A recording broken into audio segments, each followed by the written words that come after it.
W tej audycji gwarantuję Wam sporo zaskoczeń na temat wiedzy o rynku nieruchomości oraz o tym, gdzie warto inwestować.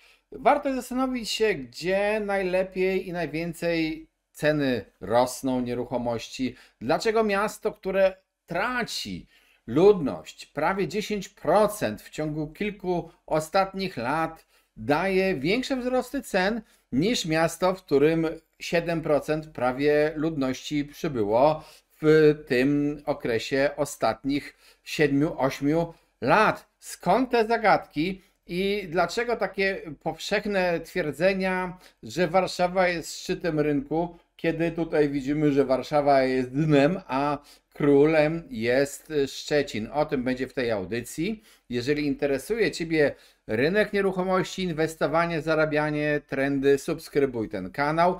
Dodam też, że na stronie symen24.pl ten film wraz z wykresami, które są dość istotne, ale wykresami w takiej statycznej formie, które można sobie kliknąć i otworzyć, powiększyć na cały ekran komputera i nie znikają, zobaczysz, więc wejdź na tę stronę symen24.pl. Polecam, jeżeli chcesz widzieć te wykresy, a te dane są dość istotne. Sugerujcie nam również nowe tematy audycji, to możecie wykorzystać komentarze. Subskrybujcie oczywiście nasz kanał na YouTube. I teraz przejdźmy do tego wykresu. Ja tu niektóre wykresy będę Wam pokazywał dość szybko, żeby się na nich zbytnio nie skupiać, ale tu będzie co najmniej 17 miast i ich zmiany cen, indeksy zmian cen oraz ceny transakcyjne.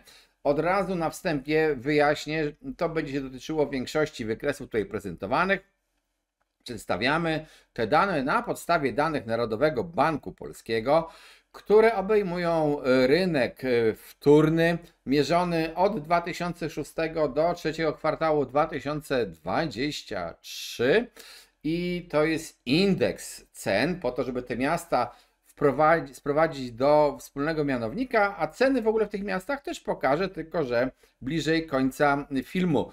Bazę 100% przyjęto, tak jak Eurostat to robi, czyli średnia z 4 kwartałów 2015 roku jest punktem 100. Jeżeli linia jest powyżej 100, to znaczy, że ceny były wyższe. Jeżeli jest poniżej 100, to znaczy, że były niższe. No i tak widzimy też, to warto wspomnieć historycznie, ale też warto wspomnieć dlaczego.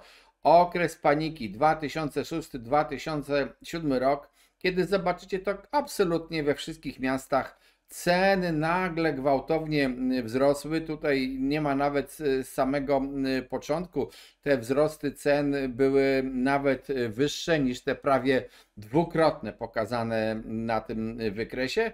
Następnie był kryzys Lehman Brothers, spadki, stagnacja, wzrosty. No i teraz to, co się dzieje w tej chwili. Od razu zaznaczam, tu nie mamy cen transakcyjnych dzisiejszych, no bo ich po prostu nie ma, a ceny transakcyjne raportowane za trzeci kwartał 2023 to w dużej części, biorąc przesunięcie między uzgodnieniem ceny a transakcją wynoszącą zazwyczaj od miesiąca do 2, to są ceny uzgadniane w drugim kwartale 2023, ale po prostu zanotowane w trzecim. Wiemy teraz, że ceny mocno rosną, do czego jeszcze przejdę, ale od razu też widzimy, że są takie specjalnie liczone średnie 10 miast, 7 miast, czasami jest liczona średnia 6 miast bez Warszawy, tylko po co, jeżeli ta Warszawa w tej chwili ciągnie rynek w dół. W każdym razie, jeżeli chodzi o procent wzrostów, a liderem takim niekłamanym jest Szczecin. Do tego jeszcze wrócę, spójrzmy na inne miasta, Katowice, Kielce, Kraków, Łódź. Widzimy te wzrosty, no w Krakowie szczególnie ostatnio nagle wybiła taka świeca cenowa, to są indeksy, przypominam, to nie są ceny, nie gorączkujcie się z cenami. Białystok, Bydgoszcz, Gdańsk, Gdynia i tu wzrosty, chociaż nie wszędzie jakieś takie mocne. Bydgoszcz, powiedziałbym, ten cały rok 2023 to taka lekko śpiący rynek, nawet notowane spadki w ostatnim kwartale 2023 roku, tym trzecim do 2022. Co się stało w Bydgoszczy? No pewnie powiedzą mieszkańcy Bydgoszczy. Ale tu mamy miasto, do którego jeszcze wrócę. Łódź. Miasto, które wielu uważa za miasto klęski, za miasto, w którym nic się nie dzieje, a my na tym kanale nagraliśmy dokładnie rok temu audycję, w której mówiliśmy, że Łódź ma jakąś perspektywę przed sobą i to mimo właśnie tej straty ludności wynoszącej prawie 9,4% w ciągu ostatnich 7 lat między 2015 a 2022, bo oczywiście za rok 2023 jeszcze danych nie mamy. W 1988 roku w Łodzi było 854 tysiące mieszkańców według oficjalnych statystyk. W 2015 701 tysięcy mieszkańców, a w 2022 658 tysięcy. Dlaczego zatem ceny mieszkań wzrosły ponad dwukrotnie w Łodzi na odcinku 2015-2023? Tę zagadkę będziemy starali się rozwiązać. Pokazuję jeszcze Rzeszów, Szczecin, Warszawę, Wrocław i Zieloną Górę, która też, zobaczcie, to jest ta wysoka linia, tam jest wysoko ta Zielona Góra. Ta Zielona Góra, no, zbliża się do rekordów wzrostów, a Warszawa, proszę, co to za wzrosty? No fatalne, najgorsze wzrosty. Jak to wygląda dokładnie jak zestawimy indeksy, no to zobaczmy, powiedziałem Warszawa 171%, ledwie. Gdańsk 217, Szczecin 222. Tak to wygląda. Zielona Góra 220. To są rekordziści między rokiem 2015, przypominam, a 2023. Jak sobie natomiast na to nałożymy na chwilę w ten sposób, żeby te dwa wykresy widać było, porównywalne ceny. No cóż, ta Warszawa z tym najmniejszym wzrostem, ale ceny są najwyższe. Kraków, Kielce, duże wzrosty, ceny nie są notowane jako najwyższe, ale dlaczego? Dlaczego takie ceny gdzieniegdzie tutaj notujemy, na przykład w Katowicach tak bardzo nisko, a te wzrosty mamy tak duże? No i można powiedzieć tak, ceny mogły łatwiej rosnąć tam, gdzie była niska baza. To, że w Łodzi nastąpił skok o te 200%, to nie znaczy, że ceny w Łodzi są ogromne, bo one są nadal o połowę niższe niż w Warszawie, przynajmniej według tych danych NBP. Do tego jeszcze wrócę, co tu się zmienia. I zobaczcie, po prostu w Warszawie był mniejszy przyrost, czyli teoretycznie zarabiałeś mniej procentowo, ale większą kwotę na jednym mieszkaniu. Ale te informacje o tych cenach dostały również osoby, które, no można powiedzieć, żyją, czy starają się żyć z zarabiania, z flipowania, z remontowania, od sprzedawania mieszkań. Wobec tego na tę Łódź nastąpił, można powiedzieć, jakiś najazd inwestorów. I prawda jest taka też, że ceny mieszkań prezentowane przez Narodowy Bank Polski, one nie do końca odzwierciedlają podział na mieszkania małe, duże, średnie. W tej chwili w Łodzi wiemy, że na przykład te małe mieszkania w centrum są po prostu, można powiedzieć, wybrane. I to dotyczy wielu miast, nie tylko Łodzi, i stąd tam ceny są znacząco wyższe niż te pokazane za trzeci kwartał ceny transakcyjne z rynku wtórnego, bo jeszcze raz przypominam, że zaznaczyłem, że ceny pokazywane w statystykach w trzecim kwartale tak naprawdę uwzględniają dużą ilość transakcji, które były uzgadniane, ich warunki, w tym cena, były uwzględniane w drugim kwartale, a w drugim kwartale jeszcze nie wszyscy w Polsce zorientowali się, jak mocno na rynek wpłynie program bezpiecznego kredytu 2%. Ten program zaczął wpływać stopniowo. Byli oczywiście ludzie, którzy wcześniej, przed 1 lipca, poszli zaklepać sobie mieszkania, zarezerwować. Część z nich dzięki temu właśnie zarezerwowała sobie mieszkania w dość niskich cenach, niższych niż dzisiaj. Natomiast teraz, kiedy już ten ruch zrobił się spory, w wielu miejscach po prostu wybyła oferta dostępna w tym kredycie, czy też dostępna jeszcze tym ludziom, których zdolność kredytowa jest weryfikowana. I zaczęło się takie troszeczkę szaleństwo. Wiele osób też podchwyciło, aha, Łódź, duże miasto, ogromne miasto, czwarte w Polsce chyba pod względem ludności miasto. Wobec tego tam warto inwestować, kupować mieszkania. I to jest też pytanie, właśnie, czy warto?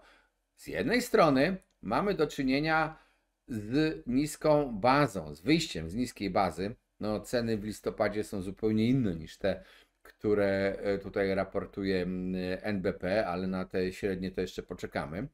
Czyli tak, wyjście z niskiej bazy. Kupuję mieszkanie w mieście dużym, więc teoretycznie powinien mieć łatwość zbytu. Ale czy ktoś się przyjrzał temu, że właśnie to w Łodzi między 2015 a 2022 rokiem według oficjalnych statystyk ubyło ponad 9% mieszkańców.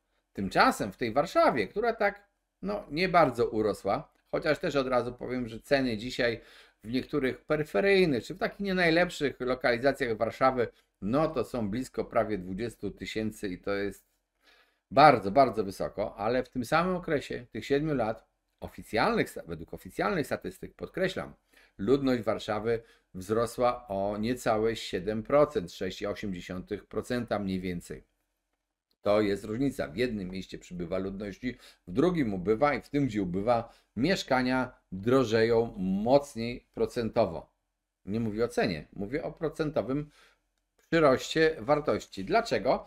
No bo powiedziałem, ludzie widzą, chcą wejść w biznes w nieruchomościach, gdzie można kupić mieszkanie. O, w Warszawie to już mnie nie stać, tu jest już drogo, ale jest Łódź, no to kupię tam mieszkanie, tam wyremontuję i tam zrobię flipa, bo tam jest tanio i tam mówią mi niektórzy ludzie, że mieszkańcy Łodzi, którzy zachęcają do robienia flipów, że tam właśnie w tej Łodzi zarobię. Okej, ja to przyjmuję. I gorączka złota w Łodzi narasta. Jest też, prawda, bo mówiłem, że rok temu zrobiliśmy audycję, dokładnie prawie chyba rok temu była premiera na tym kanale audycji ze Zbigniewem Kubińskim, mieszkańcem Łodzi, handlującym właśnie w Łodzi nieruchomościami, o tym, że Łódź ma szansę, że ma perspektywę.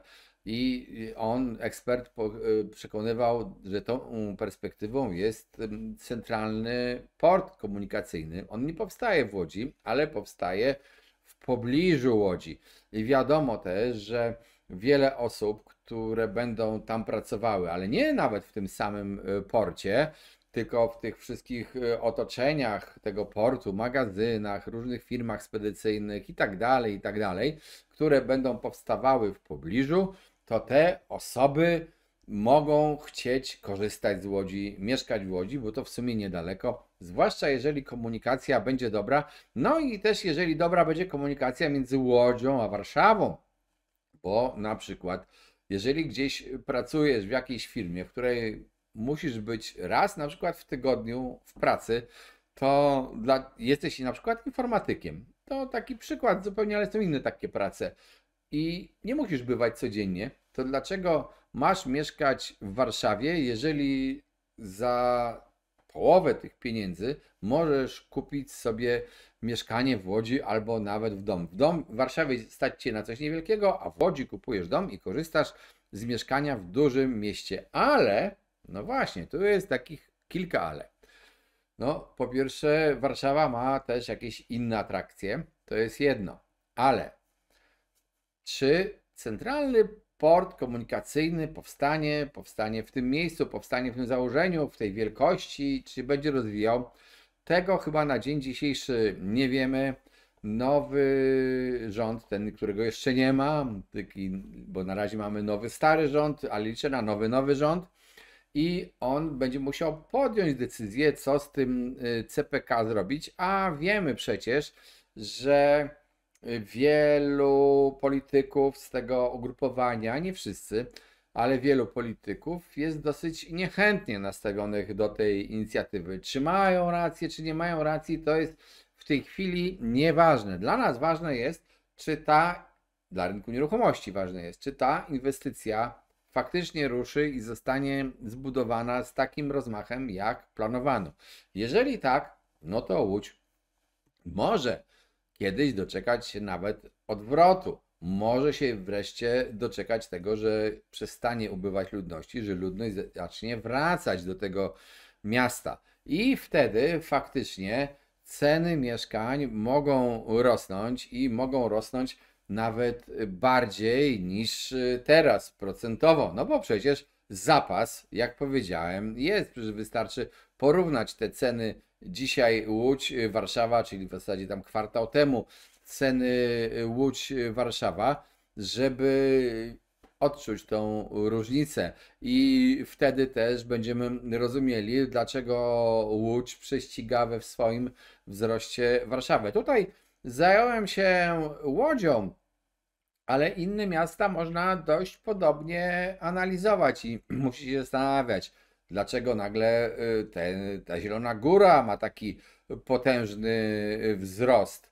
Miasto, które powiedziałbym nawet nie ma portu lotniczego, bo port lotniczy w Zielonej Górze to jest gdzieś no, bardzo, bardzo daleko. Sam tego doświadczyłem tam podróżując, ale inne miasta, proszę, podrożały bardziej niż Warszawa, bo co? Bo Warszawa doszła już do jakiegoś oporu, bo to jest kres rozwoju Warszawy z tymi cenami.